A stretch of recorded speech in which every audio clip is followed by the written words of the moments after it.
ठाकुर भला विराजय हो, ठाकुर भला विराजय हो, ठाकुर भला विराजय हो, ठाकुर भला विराजय हो, ठाकुर भला विराजय हो, ठाकुर भला विराजय ना, ठाकुर भला विराजय हो, ठाकुर भला विराजय हो। उड़ीसा जगन्नाथ के धाम पुरी माँ भला विराजय हो, जगन्नाथ के धाम पुरी माँ भला विराजय हो, उड़ीसा जगन्नाथ के धाम पुरी माँ भला विराजय हो, उड़ीसा जगन्नाथ के धाम पुरी माँ भला विराजय हो।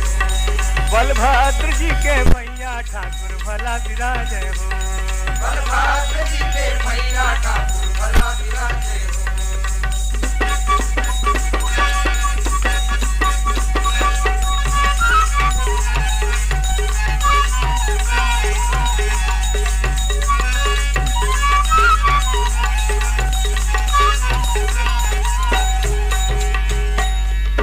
सतयुग छोड़े मथुरा नगरिया, द्वापर छोड़े काशी, छोड़े मथुरा नगरिया, द्वापर छोड़े काशी। कलयुग में अब आए विराजे वृंदावन के वासी, ठाकुर भला विराजे, ठाकुर भला विराजय हो, ठाकुर भला विराजय हो, ठाकुर भला विराजय हो, ठाकुर भला विराजय हो।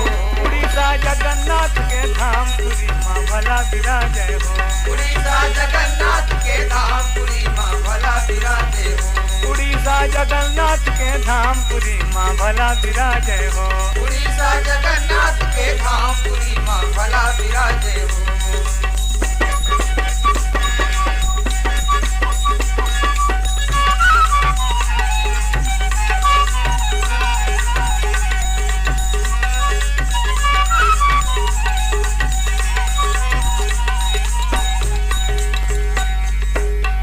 गाँव में बाग बगीचा, गली गली फुलवारी, गाँव में बाग बगीचा, गली गली फुलवारी।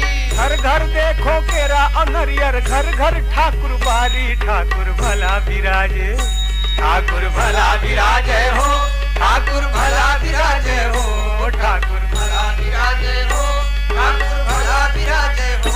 उड़ीसा जगन्नाथ के धाम पुरी माँ भला विराजय हो, उड़ीसा जगन्नाथ के धाम पुरी माँ भला विराजय हो, उड़ीसा जगन्नाथ के धाम पुरी माँ भला विराजय हो, उड़ीसा जगन्नाथ के धाम पुरी माँ भला विराजय हो।